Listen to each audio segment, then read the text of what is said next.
하나님 말씀은 느헤미야 1장입니다. 느헤미야 1장 우리 1절에서 11절 말씀입니다.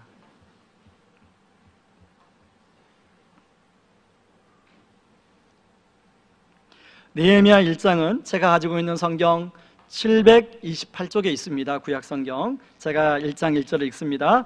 하가랴의 아들 느헤미야의 말이라.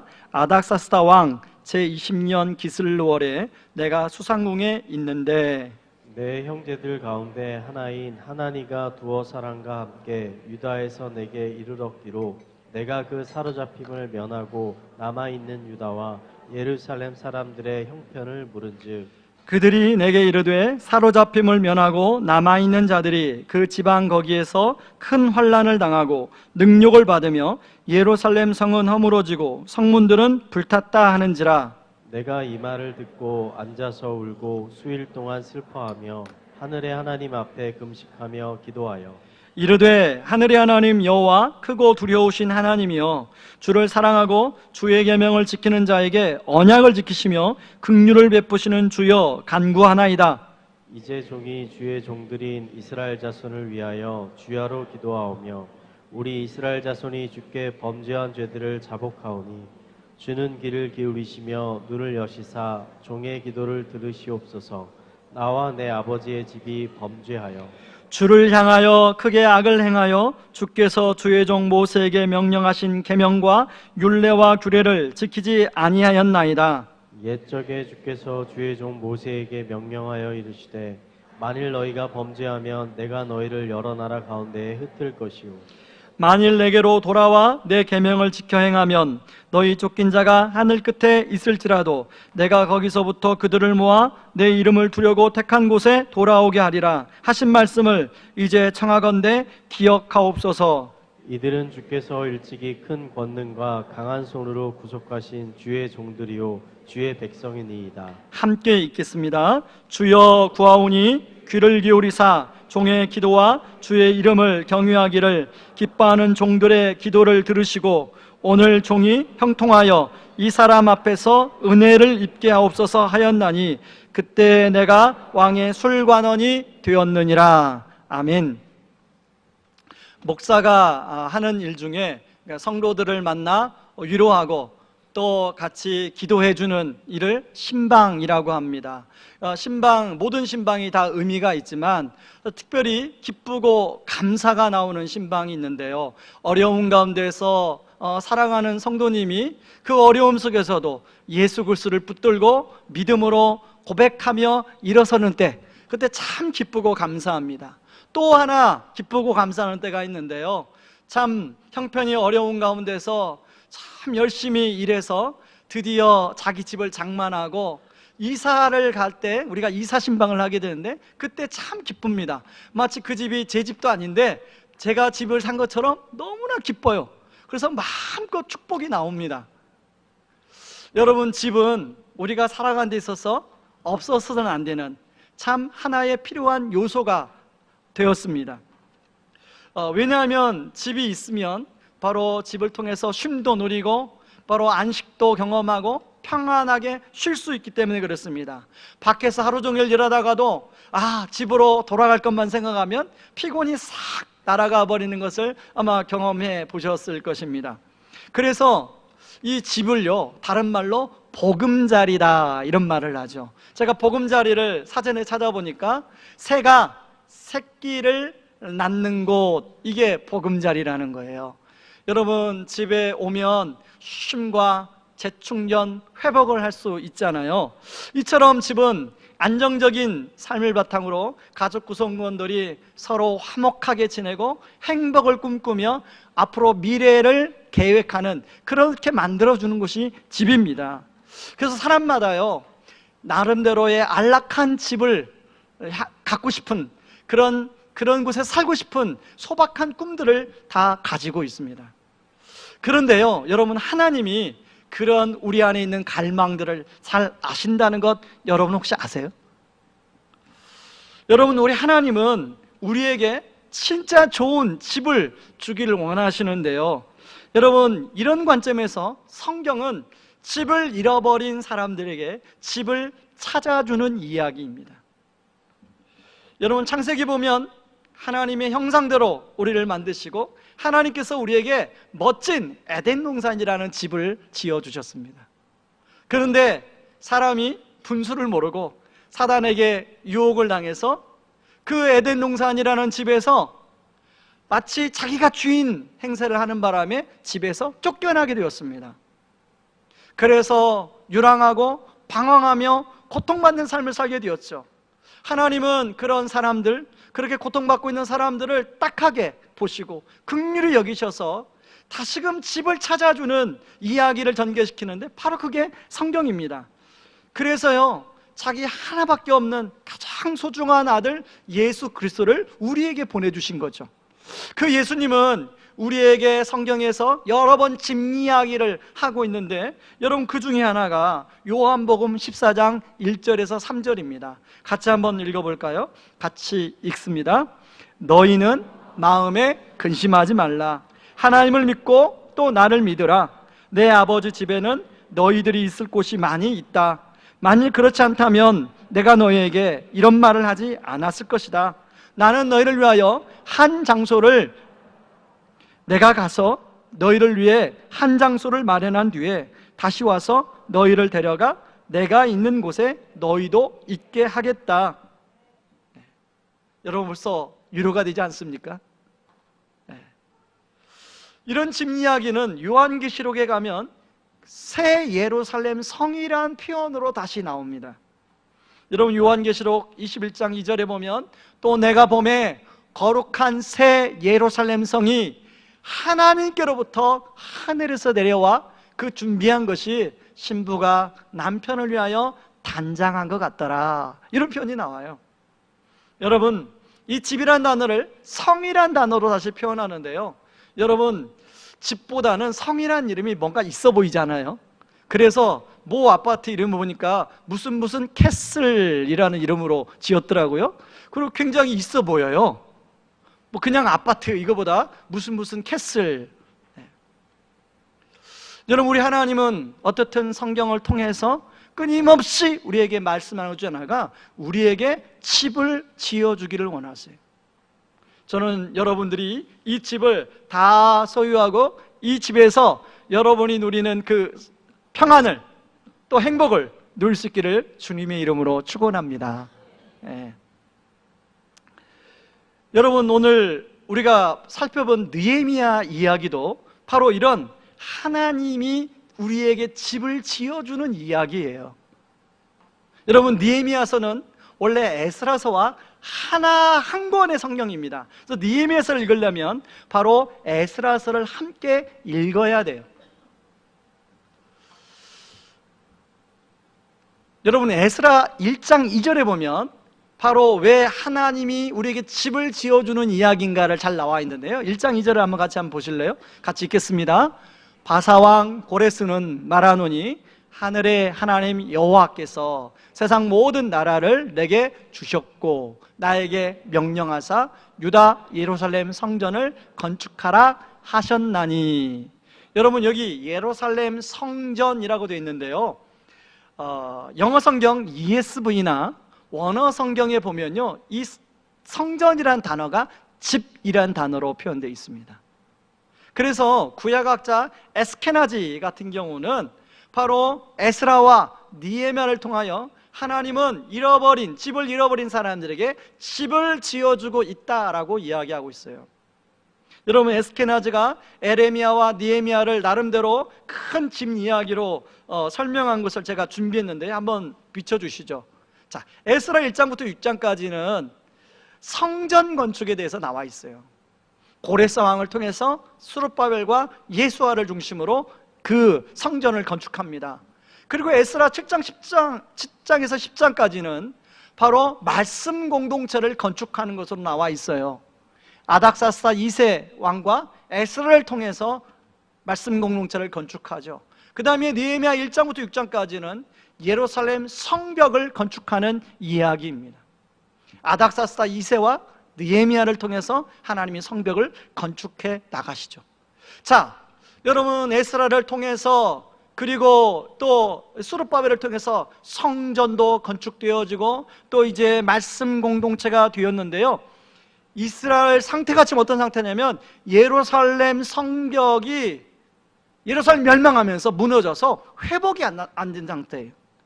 여러분, 옛날에는 성은요 도둑대로부터 보호해주고 적으로부터 지켜주고 들짐승들로부터 안전하게 거할 수 있도록 만들어준 게 성이었습니다.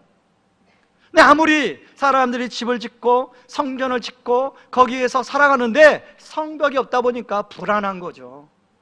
그래서 하나님은 오늘 느헤미야를 통하여 그 성벽을 완공해주는 일을 하고 있습니다. 그래서 에스케나지는 바로 느헤미야를 통하여 성벽까지 완공이 되었던 이 시점을 하나님의 집이 완성되었다라고 표현하고 있습니다. 여러분, 오늘 우리가 느헤미야서를 읽을 때 여러분 가장 핵심 키가요 느헤미야 1장 1절에 나와 있습니다. 놀라운 반전이 여기에 숨겨져 있는데 느헤미야 1장 1절을 말씀을 여러분 같이 한번 읽어보겠습니다. 같이 읽습니다. 하가랴의 아들 느헤미야의 말이라. 아닥사스다 왕 제20년 기슬월에 내가 수산궁에 있는데. 여러분, 우리가 구약 성경을 읽을 때는 사람들의 이름의 뜻에 메시지가 숨겨져 있을 때가 많습니다. 자, 여기 느헤미야의 아버지의 이름과 느헤미야의 이름이 나오잖아요. 이 하가랴라는 뜻은 하나님이 혼란시켰다라는 뜻이에요. 느헤미야의 뜻은 하나님이 위로하셨다라는 뜻이에요. 다시 말해서 여러분, 느헤미야의 아버지의 이름 하가랴라는 이름 안에 그 당시의 사람들의 상황, 형편, 거기에 다 묻어져 있는 거죠. 사람들의 영적인 생각, 상태가 다 무너져 있는 거죠. 사람들은 하나님이 왜 도무지 우리 민족을, 우리의 삶을 이렇게 혼란하게 만들었느냐. 그래서 사람들은요 혼란 속에 살고 있었대요. 그런 사람들의 혼란을 하나님은 느헤미야를 통하여 위로하시는 게 바로 느헤미야서입니다. 저는 오늘 여러분들에게, 여러분의 개인적으로 여러분의 삶이 그런 혼란 가운데 있다면 오늘 느헤미야서를 통해서 정말로 혼란이 해소되어지고, 그리고 하나님 주시는 참된 방향을 알게 되고, 그 속에서 위로를 찾고 여러분이 위로하는 사람이 되기를 주님의 이름으로 축원합니다. 그렇다면 여러분, 어떻게 우리가 혼란해서 위로로 나아갈 수 있을까요? 자, 저를 한번 따라하시기 바랍니다. 첫 번째, 같이 읽습니다.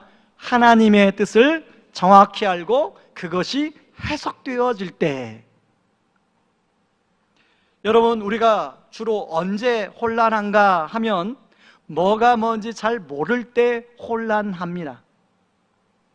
그런 혼란 속에서 그래서 사람들은요 뭔가 분명하게 알기를 원하고 명확하게 그것을 파악하기를 원합니다.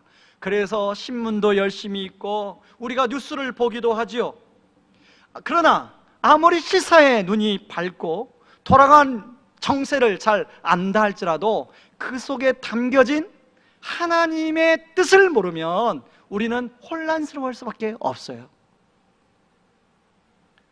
바로 느헤미야의 아버지 하가랴의 이름을 지었던 분이 느헤미야의 할아버지일 수도 있고 증조 할아버지일 수도 있지 않아요?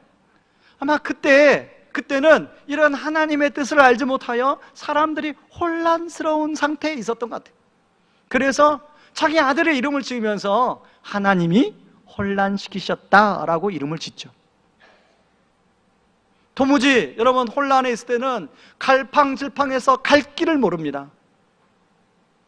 혹시 오늘 예배드리는 성도님 가운데 이런 삶이 개인적으로, 가정적으로 내 삶이 왜 이렇지?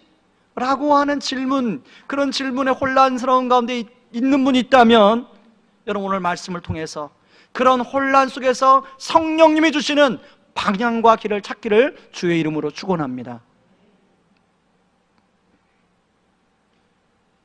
여러분, 이스라엘 백성들이 이렇게 혼란스러웠던 이유가 있는데요, 여러분, 이스라엘 백성들은 예루살렘 성에 살고 있었습니다. 멸망하기 전까지만 해도, 포로로 끌려오기 전까지만 해도 예루살렘 성에는 하나님이 늘 함께 계시다고 하는 하나님의 성전이 있었어요. 그래서 이스라엘 사람들 안에는 하나님의 성전은 결코 무너지지 않아, 결코 멸망할 수가 없어. 하나님의 성전이 있는 상황에서 아무리 바벨론이 와서 공격할지라도 우리나라는 든든할 수 있어 라고 철떡같이 믿었어요. 그런데 예루살렘 성벽이 무너지고 그렇게 믿었던 하나님의 성전, 예루살렘 성전이 바벨론의 군대에서 불에 타버리고 예루살렘 성전 안에 있는 모든 거룩한 기명들이 바벨론의 신전에 옮겨지게 되었어요. 여러분, 그 당시는요, 전쟁은 신과 신과의 싸움이에요. 다시 말해서 바벨론의 신에 하나님이 패배했다고 생각했어요. 그리고 자기들은 포로로 끌려와 지금 있는 거예요. 그러니까 이해가 안 되는 거죠. 인생이 이해가 안 되는 거예요. 나름대로 경건하게 살았다고 하는 사람들일수록 이해가 안 되는 거죠. 어떻게 내 인생에 이런 일이 있을 수 있는가? 여러분, 그런데요, 느헤미야는 그 가운데 혼란이 아니라 정확하게 하나님이 왜 그렇게 하시고 있는지를 해석해내고 있습니다. 여러분, 자, 느헤미야가 오늘 기도하고 있는데 그 기도 내용을 보면 느헤미야가 어떻게 정확하게 하나님의 뜻을 알고 있는지를 알 수가 있는데요, 느헤미야 1장 6절 7절을 같이 한번 보겠습니다. 같이 한번 읽습니다. 이제 종이 주의 종들인 이스라엘 자손을 위하여 주야로 기도하오며 우리 이스라엘 자손이 주께 범죄한 죄들을 자복하오니 주는 귀를 기울이시며 눈을 여시사 종의 기도를 들으시옵소서. 나와 내 아버지의 집이 범죄하여 주를 향하여 크게 악을 행하여 주께서 주의 종 모세에게 명령하신 계명과 율례와 규례를 지키지 아니하였나이다. 다시 말해서 자기의 민족이 이렇게 된 것은 하나님의 말씀대로 살지 않았기 때문이라는 것을 느헤미야가 알고 있었어요. 그런데 느헤미야가 도대체 어디를 근거로 알고 있었냐면, 여러분 8절에 보면 그 근거가 나오는데, 8절에 보면 옛적에 주께서 주의 종 모세에게 명령하여 이르시되, 그래서 이 옛적에 모세가 쓴 성경 말씀을 느헤미야가 알고 있다는 것을 우리가 알 수 있습니다. 실제로요, 레위기 26장 33절에 보면 내가 너희를 여러 민족 중에 흩을 것이요 내가 칼을 빼어 너희를 따르게 하리니 너희 땅이 황무하며 너희 성읍이 황폐하리라. 바로 그 전에 하나님 말씀대로 살지 않게 되면, 너희들이 나에게 불순종하면, 이 이야기가 나와요. 느헤미야가 이 말씀을 알고 있는 거죠. 그런가 하면 느헤미야는 예레미야 25장 11절에 나오는, 그래서 바벨론의 70년의 포로로 끌려가지만 70년 후에는 다시금 회복시키실 거라는 하나님의 말씀도 알고 있었음을 우리가 알 수 있습니다. 여러분, 이처럼 하나님의 뜻을 명확히 알고 그 뜻을 가지고 정확한 역사 해석이 되면, 삶이 해석되면 그때부터는 혼란이 해결이 되기 시작합니다. 여러분, 제가 이렇게 남자분들을 만나서 복음을 전하고 그분들과 대화하다 보면요, 본인들이 알고 있는 지식은 참 많은데 이것이 안에서 정리가 안 돼서 혼란 가운데 있는 분들이 많아요. 그러다 보니까 삶을 살긴 사는데 이게 잘 정리가 안 되는 거예요. 저는 그런 분들 안에, 사실 저도 역시도 옛날에 그랬어요. 제 삶이 혼란 가운데 있어서 정리가 안 돼서 너무 삶의 갈 길과 방향을 모를 때가 있었습니다. 그런데 하나님이 저에게 말씀으로 찾아오시고 그 말씀을 성령께서 해석해 주기 시작하면서 제 인생이 그게 해석이 되니까요, 그 혼란이 해소가 되니까 얼마나 평안한지 몰라요. 얼마 전에는 저희 막내가 아빠는 지금 이렇게 살고 있는 것이 아빠는 후회하지 않으세요? 이런 질문을 하더라고요. 저는 후회하지 않습니다. 왜? 에베소서 1장 17절에서 19절에 나오는 바울의 기도, 계시의 정신을 주셔서 하나님의 부르심의 소망이 무엇인지를 알게 하시도록 그 한 기도가 나오는데요, 왜냐하면 하나님이 저를 향한 부르심의 소망을 따라 제가 살아가고 있기 때문에, 그것이 무엇인지 분명하게 제 삶에 분명히 정해졌기 때문에 저는 더 이상 후회하지 않습니다. 그래서 우리 아이에게 그렇게 대답을 해줬어요. 후회하지 않는다. 아빠도 너희들이 이 에베소서 1장 17절 19절 말씀처럼 그렇게 지혜와 계시의 영을 너희들에게 주셔서 너희 각자를 향한 하나님의 부르심의 소망이 무엇인지를 깨닫도록 기도하고 있다. 여러분이 여러분 자녀를 위해서 그렇게 기도하시기 바랍니다. 그 아이들 각자를 향한, 자녀를 향한 하나님의 부르심의 소망이 무엇인지를 깨달아 순종하여 따라가는 삶이 될 수 있도록 기도하시기 바랍니다. 그러면 하나님이 해석해 주면 혼란에서 벗어날 수가 있어요. 오늘 느헤미야가 그랬습니다. 자, 느헤미야가 이렇게 혼란이 해소되니까요, 그리고 하나님의 뜻을 정확히 알게 되니까 형제 하나니가 예루살렘을 다녀와서 보고한 내용을 듣는데요, 그 말을 그냥 듣지 않아요. 여러분 4절에 보면 느헤미야의 반응이 나옵니다. 여러분 4절 말씀 같이 읽어봅니다. 내가 이 말을 듣고 앉아서 울고 수일 동안 슬퍼하며 하늘의 하나님 앞에 금식하여 기도하여. 여러분, 다른 사람들은요 하나님 말 듣고 그냥 흘러 들었겠지만 느헤미야는 그 말을 그냥 듣지 않았어요. 그걸 붙들고 음식을 먹을 수가 없었어요. 잠을 잘 수가 없었어요. 그것을 정말로 아파하며 기도하고 있어요. 여러분, 헝가리에서 우리 관광객들이 불의한 사고를 맞이했잖아요. 여러분, 어떤 분들은 그게 강 건너 나랑 상관없는 문제라고 생각할 수 있어요. 그러나 여러분, 그 당사자가 우리 가족이 될 수 있다는 생각을 우리가 한 번쯤 해봐야 되는 거죠. 제가 신문에 보니까요, 경기일보에 보니까 경기도민이 4명이 포함이 되어 있더라고요.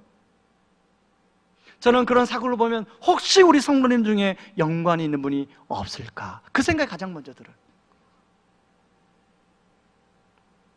여러분, 느헤미야 역시 그 문제를 강 건너 불구경처럼 보지 않고 바로 자기의 문제라고 인식을 했어요.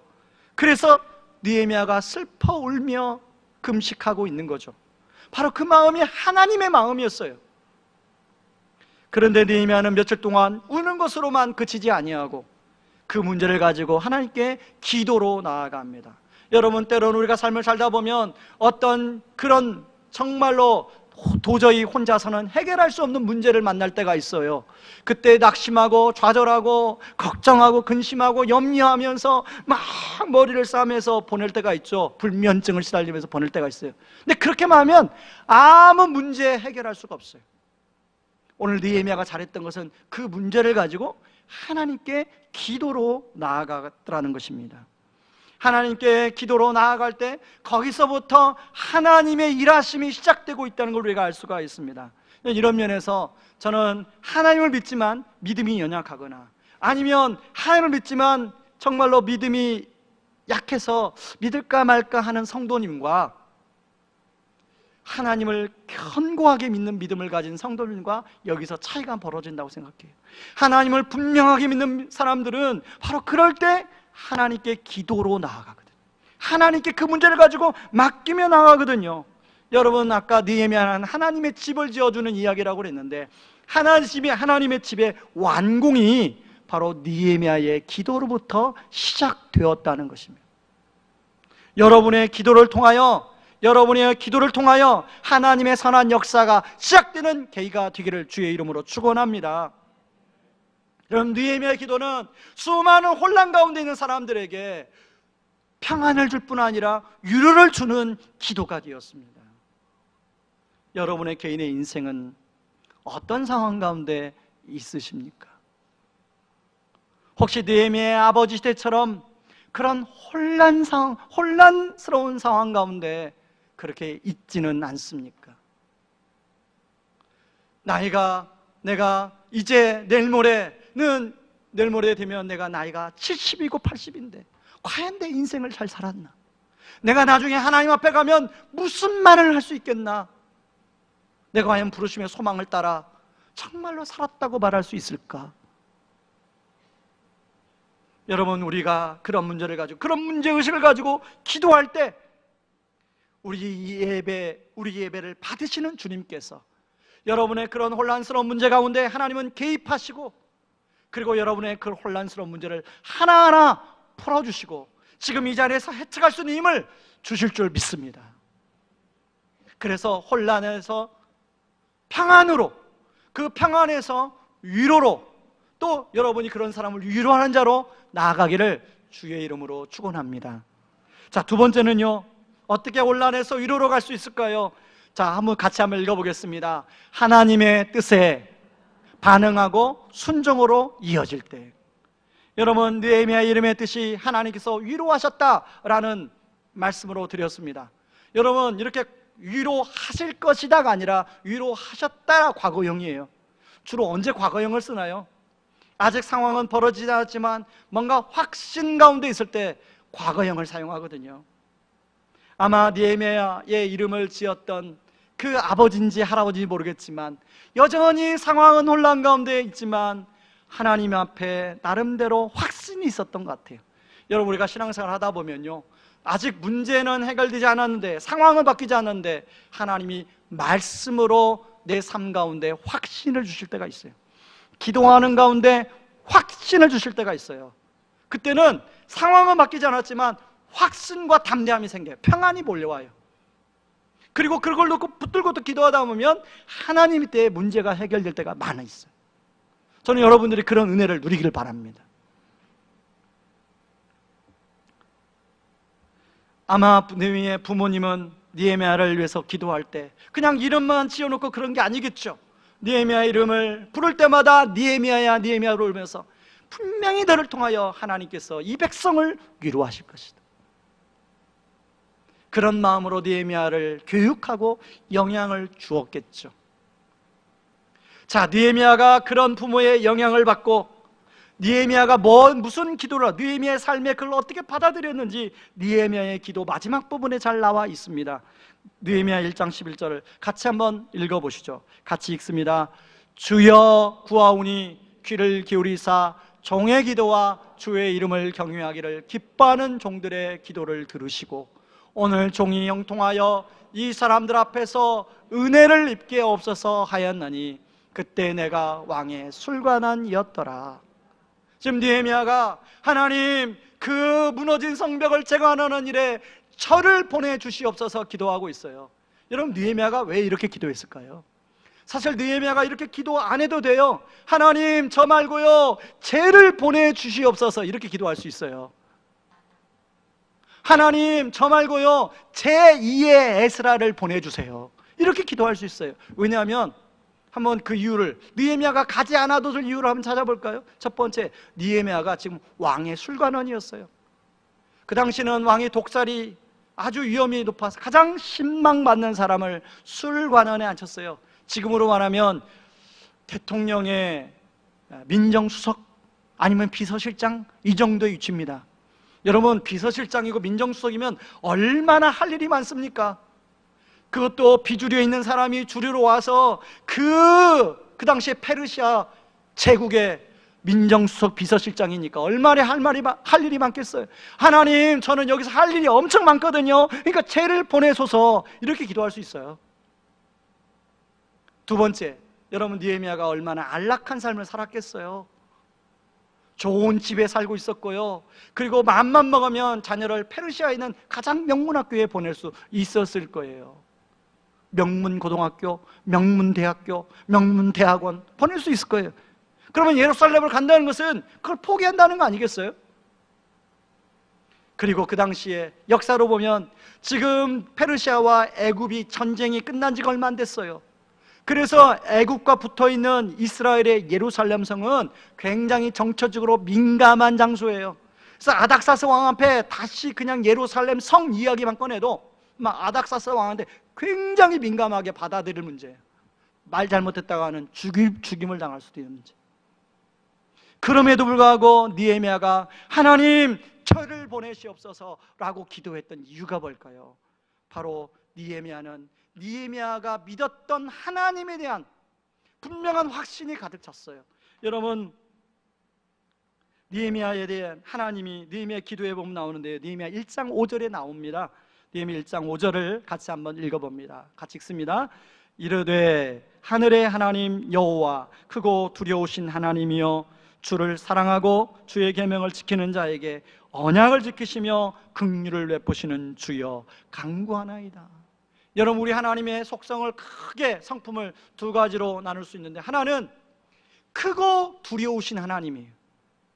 하나님은 거룩하신 하나님이에요. 그래서 이런 죄인, 인간된 죄인이 감히 하나님 앞에 범접할 수도 없고, 하나님의 이름을 잘못 불렀다는 그 자리에서 죽임을 당했어요.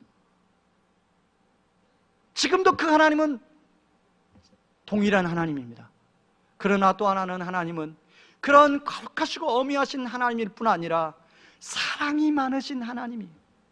그래서 한 번이 말하면, 입 뱉으러 뱉으면 그 말을 반드시 지키시는 그 언약의 하나님이에요. 이것을 저희가 목요일마다 임직자들 교육을 J.D. 그리어 목사님의 복음본색 책을 읽으면서 하는데요, J.D. 그리어 목사님이 이 하나님의 성품을 바로 시내산과 갈보리산으로 비유하여 설명하고 있습니다. 여러분, 시내산에 하나님이 임재합니다. 그리고 하나님이 경계를 정해요. 이 경계 안으로 사람이든지 동물이든지 들어오면 반드시 그 사람은 죽을 것이요. 그렇게 거룩하신 하나님이에요. 오로지 모세만 하나님 앞에 나갈 수 있어요. 그 경계선에 아무도 들어올 수 없어요. 그런데 그랬던 하나님이 갈보리산에 가보세요. 여러분, 우리 한번 갈보리산으로 가볼까요? 갈보리산에서 자신의 소중한 사람들을 위하여 가장 아끼는 사랑하는 아들을 기꺼이 십자가에 내어주시는 사랑이 많으신 하나님,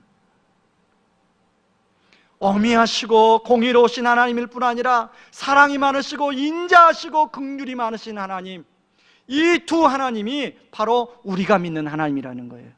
여러분, 우리는 가끔 어떤 문제에 부딪힐 때 걱정과 근심과 염려가 끊임없이 몰려옵니다.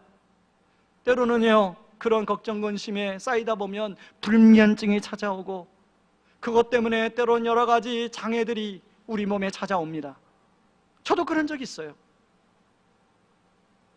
아마 여러분들도 그런 적이 있을 거예요. 그러나요, 아무래도 하나님이 이 염려를 떠나가게 하여 주시옵소서, 걱정을 떠나가게 하여 주시옵소서, 근심이 떠나가게 하여 주시옵소서, 기도해도 잘 안 떠나요. 떠나시던가요? 여러분, 옆 사람한테 물어보세요. 혹시 그렇게 기도하면 떠나가던가요? 근데 여러분, 어떻게 떠나갈 수 있냐면, 바로 이 느헤미야가 믿었던 하나님이 내 안에 쫙 들어오면, 그 하나님으로 내 안에 가득 차면 근심 염려가 자리 잡을 수 있는 자리가 없어요. 믿으십니까? 여러분 안에 이 하나님이 자리를 잡음으로 말미암아 여러분의 삶의 걱정, 근심과 염려, 혼란스러움이 다 떠나가는 은혜가 있기를 바랍니다. 바로 느헤미야가 이런 하나님이 느헤미야의 삶에 꽉 차 있으니까 아닥사스다 왕 앞에 이런 기도를 할 수 있는 거 아니에요. 목숨을 걸고 생명을 걸 기도를 할 수 있는 거 아니에요. 여러분, 느헤미야는 술관원이었어요. 자신의 안정감을 보장해 줄 수 있는, 미래를 보장해 줄 수 있는 고위 공무원입니다. 그러나 느헤미야가 그것까지도 내려놓고, 그리고 느헤미야가 가진 중요한 것들을 하나님께 내려놓을 수 있었던 것은 바로 그 하나님에 대한 감사, 그 하나님에 대한 신뢰가 느헤미야 안에 있었기 때문에 가능했어요. 여러분, 오늘 우리는 약정서를 여러분한테 드렸습니다. 이제 약정 헌금을 하게 될 것입니다. 여러분, 하나님에 대한 감사와 신뢰가 없으면 작은 것도 하나님께 드릴 수가 없습니다. 그러나요, 하나님에 대한 감사와 신뢰가 가득 차면 마게도냐의 성도들처럼 지극히 환난 가운데서도 힘에 지나도록 자원하여 드렸다라고 성경에 나오는데, 기쁨으로 그것도 드렸다고 성경에 나오는데, 그렇게 우리가 드릴 수 있죠. 여러분, 느헤미야가 이렇게 기도하자 느헤미야 2장에 가면 놀라우신 하나님의 기도 응답이 나옵니다. 여러분, 6절, 느헤미야 2장 6절을 한번 보시기 바랍니다. 왕후가 왕 곁에 앉았더라고 나와요. 사실 이게 뭐냐면, 여러분, 공적인 자리에서 예루살렘으로 가겠다라고 이야기하면 정치적으로 굉장히 민감한 문제라고 그랬잖아요. 그래서 지금 사적인 자리라는 것을 암시해주고 있는 말씀이에요. 그 사적 자리에서 느헤미야의 얼굴에 근심이 있다는 걸 왕이 알게 됩니다. 그래서 느헤미야에게 물어보죠. 그래서 느헤미야가 이렇게 얘기합니다. 우리 조상들의 성읍, 우리 할아버지와 또 할아버지의 무덤이 있는 성읍이 지금 너무나 어려운 상황에 있습니다. 왕이 들어보니까 그래, 인간적인 도리로 그런 성읍을 가서 잘 세워야겠지. 왕이 허락을 해줘요. 그리고 느헤미야에게 필요한 모든 것들을 왕이 다 결제까지 해줍니다.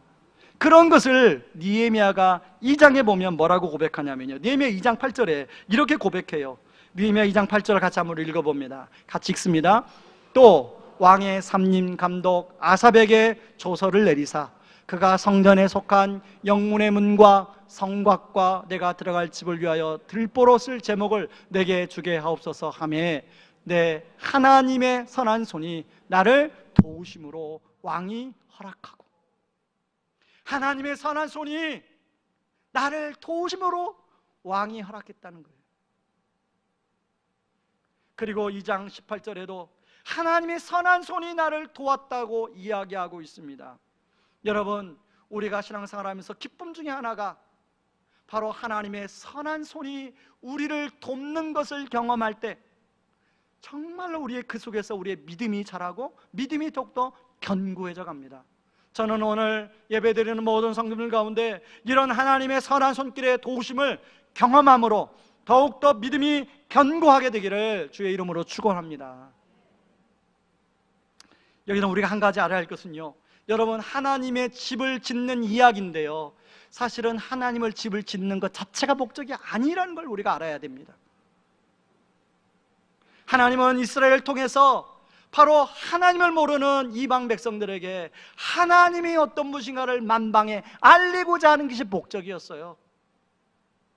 여러분, 이스라엘 백성들이 하나님의 선한 일의 도우심을 경험하는 것이 목적이 아니에요. 그런 선한 일의 도우심을 경험토록 하신 것은 바로 제사장 나라가 되어서 수많은 민족에게 정말로 하나님이 어떤 분인가를 잘 알려줘서 그들도 하나님 날개 그늘 아래 거하여 살아가기를 원하는 마음 때문에 그런 거예요. 그런데 이스라엘은 그걸 오해했어요. 지금도 오해하고 있어요, 유대인들은. 그래서 그 사명을 교회에 맡긴 거예요.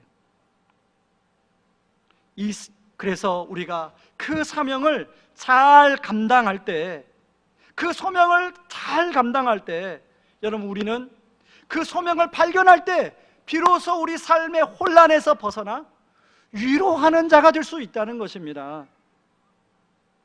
여러분, 우리 많은 다음 세대들 얼마나 지금 혼란 가운데 살아갑니까? 오로지 대학입시라는 괴물만 통과하면 끝이 아니잖아요. 이제 취업. 그러다 보면 취업해가지고 살다 보면 삶의 의미와 삶의 목적도 모르고 그냥 사라져버리고 이제 자녀 낳고 키우다 보면 40세, 50세 돼버려요. 그러면 40대 중반이면 내 삶이 왜 이렇지? 내가 과연 무엇을 위해서 살아가지? 삶의 의미를 잃어버려요. 그런 삶이 아니라, 여러분, 적어도 우리 자녀들만큼은 그런 삶을 살지 않도록 해줘야 되잖아요. 하나님의 비전이 무엇인지, 어떻게 살아야 되는지를 알려줘야 되잖아요. 저는 오늘 느헤미야처럼, 느헤미야의 부모가 느헤미야 이름을 지으면서 그런 마음으로 지었던 것처럼, 여러분, 우리의 다음 세대가 그런 은혜가 있기를 바랍니다.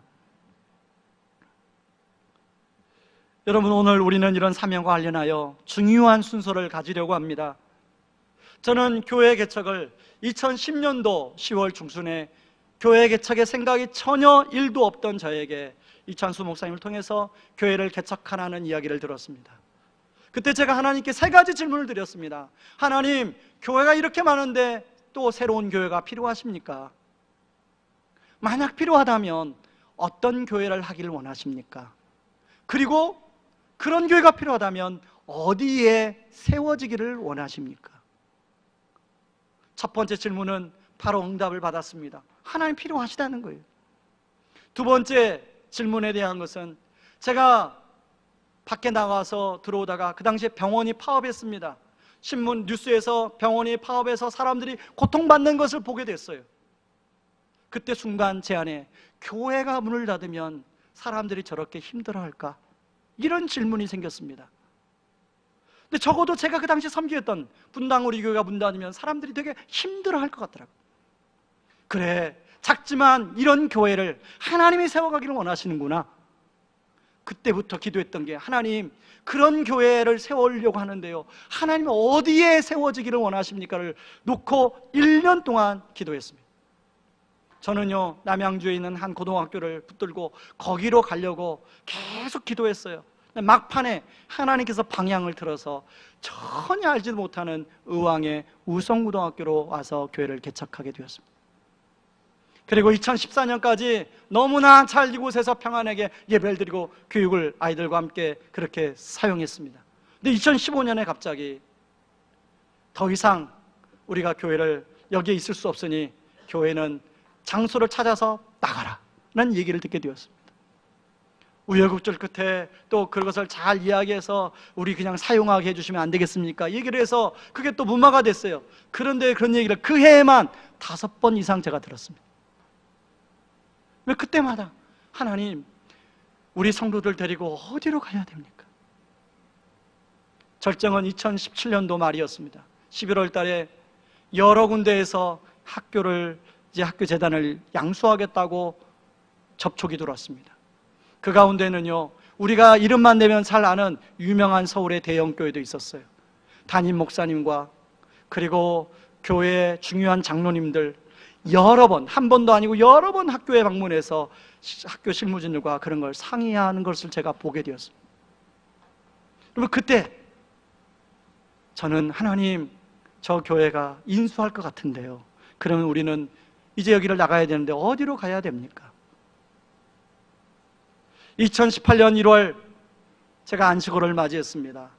안식월 기간에 기도원에 가서 기도를 했습니다. 하나님, 우리 성도들과 이제 예배 공간, 교육 공간을 놓고 기도하는데 하나님, 갈 방향을 모르겠습니다. 갈 길을 모르겠습니다. 하나님, 갈 길을 좀 제발 저한테 가르쳐 주시옵소서. 그때만 해도 제가 기도 제목을 적어놓은 걸 보니까 어떤 학교에서, 고등학교에서 체육관을 지어서 두라라, 그런 제안이 있었고요.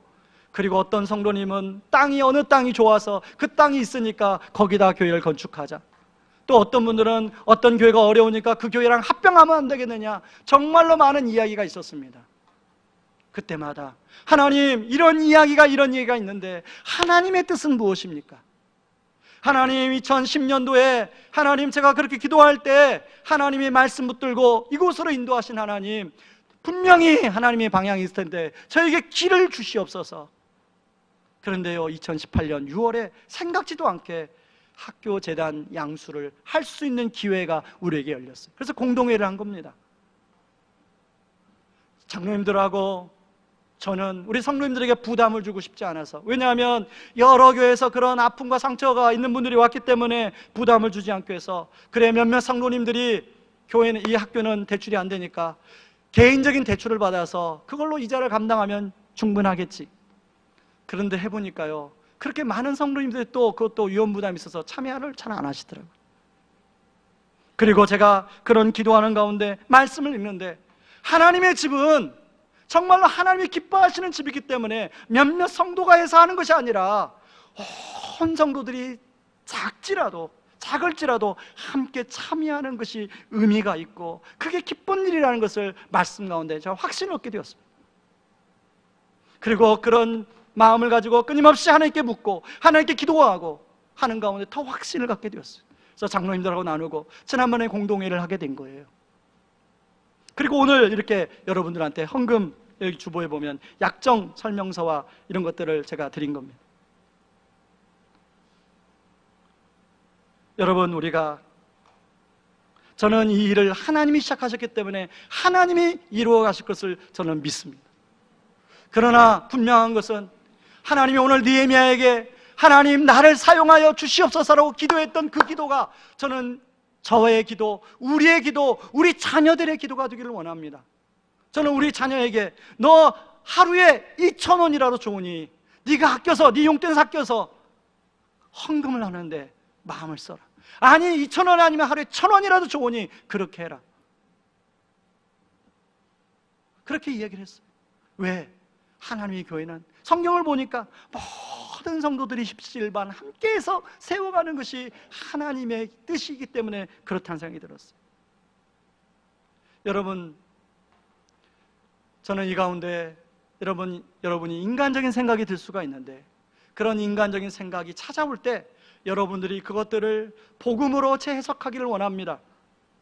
어떤 분들은 하나님, 저 성도는 이만큼 하니까 나는 이만큼 하겠습니다, 이런 생각도 들 수 있고요. 하나님, 내가 생활 형편이 이러니까 하나님, 내가 지금까지 하는 헌금을 그냥 비전 헌금으로 돌려서 하겠습니다, 그런 분도 있을 수 있잖아요.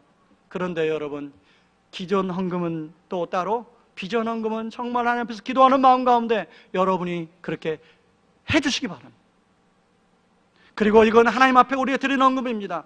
장로님들 가운데도 많은 분들이 저한테 얘기했어요. 목사님, 우리 성도님들이 부담을 하는데, 사실은 저는 그 마음 때문에 오랫동안 기도했습니다. 누구보다도 그 마음을 제가 아니까. 그러나 하나님이 저에게 확신을 주셨어요. 우리가 그런 큰 금액이 아니라, 이제 우리는 뭐 건축처럼 1, 2년 사이에 갑자기 큰 금액이 들어가는 것이 아니라 7, 8년 기간 동안에 이제 어느 정도의 금액이기 때문에 우리가 우리 성도님들 십시일반으로 한 1년 단위로 한 두세 번만 약정을 하게 되면 충분히 감당할 수 있겠다, 그런 생각이 들었습니다. 그래서 여러분들이 기도하는 마음으로, 그래서요, 오늘 이걸 뭐 쓰신 분들은 오늘 어쩔 수 없지만, 여러분 여기 설명서에 보면 집에 가셔서 가족들하고 상의하고 기도하면서 하라고 여기다 설명을 써놨습니다. 왜요? 이것은 정말 하나님이 기뻐하시는 일이니까 함께 자녀들과 함께 대화하면서 정말로 여러분이 우리 이번 길을 통하여 우리 자녀들의 믿음이 건축되고 우리의 믿음이 건축되는 그런 계기가 될 수 있도록 그렇게 기도해 주시기 바랍니다. 그리고 말씀드린 것은, 여러분 이것이 뜻대로 되게 되면 2026년에 이제 우리가 완전히 학교를 양수하게 될 텐데요, 그때는 이제 학교 운영에 대한 부분은 전문가에게 맡겨서 운영을 할 것입니다. 그리고 나머지는 우리 장로님들과 잘 상의해가지고 정말 저는 목양에 집중하고 학교가 정말 하나님의 비전대로 나갈 수 있도록 그렇게 운영을 할 것입니다. 그런 부분에서 계속 기도해 주시고, 우리가 다음 주에 여러분 이제 우리 유치부, 또 초등부, 중고등부, 청년부 우리 자녀들이 있는데요, 여러분 우리 세대는 분명히 지나갈 것입니다. 그 다음 세대가 이곳에서 여러분처럼 예배를 드릴 거예요. 우리 자녀들이 예배를 드릴 거예요. 그래서 오늘 여기 설명서에 보면요, 세대를 이어 사회적 선교적 교회로 해요. 사실 그동안에 학교를 사용해서 우리 교회 사이즈보다 훨씬 더 우리가 힘에 지나도록 선교 헌금들 이런 걸 참 많이 했습니다. 그건 여러분이 아실 거예요. 저는 우리 교회가 앞으로도 그런 교회가 되기를 원합니다. 그러기 위해서 여러분들이 오늘 약정하는 것은 바로 그것을 구축을 기반하는 계기가 될 것입니다. 그래서 우리가 하나님이 주신 우리의 비전이, 하나님 그냥 단순히 다른 사람 비전이 아니라 바로 그것이 나의 비전이 되기를 놓고 기도하며 나가는 은혜가 있기를 주의 이름으로 축원합니다.